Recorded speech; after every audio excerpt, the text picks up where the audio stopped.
But so I was signed up to the LGB Alliance mailing list. And I have to say, when I first signed up to the LGB Alliance mailing list, I had a little bit of insecurity about it, right? Because I wanted to keep track of what these people were up to, what kind of hatred they were spewing or whatever.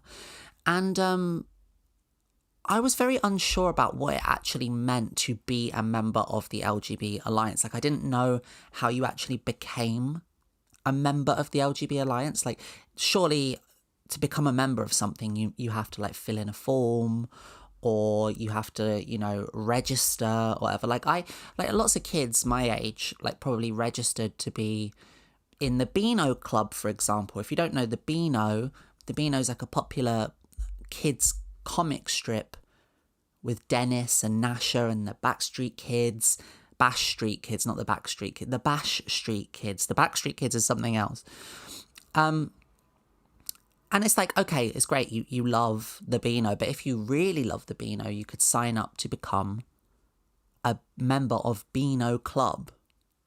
And that was like a commitment, you had to commit something. It was a small fee as well. You give a little bit of money. You would receive through the post, I think it was like you would get like a little wallet thing and a badge, 2 badges. One of the badges was Dennis the Menace, the other badge was Nasha. It was a hairy badge. And you would also then, if you wanted to commit further than that, which I didn't, I was happy with the badge and everything. But if you really, really cared, then you could get the magazine sent to you with like free gifts and stuff like that.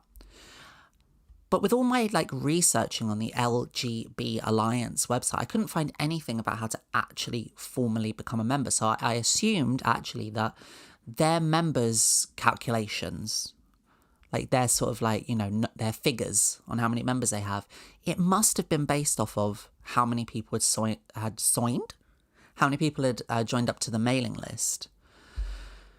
And that shouldn't, that's not accurate, because I was one of those people that was signed up to the mailing list just to keep an eye on them. It's a bit like when you follow someone on Instagram or Twitter that you staunchly disagree with ethically, politically, philosophically. You're just following them because you just want to keep a beady little eye on them, make sure they're not doing anything too gross. And but then people are like, oh, why the hell do you follow Saddam Hussein? And I'm like, I'm following Saddam for the fashion tips. I never followed Saddam Hussein. I don't think Saddam Hussein had an Instagram account. Prove me wrong. If he did, I'd like to get a look at that thing. Anyway, so I'm signed up to their mailing list.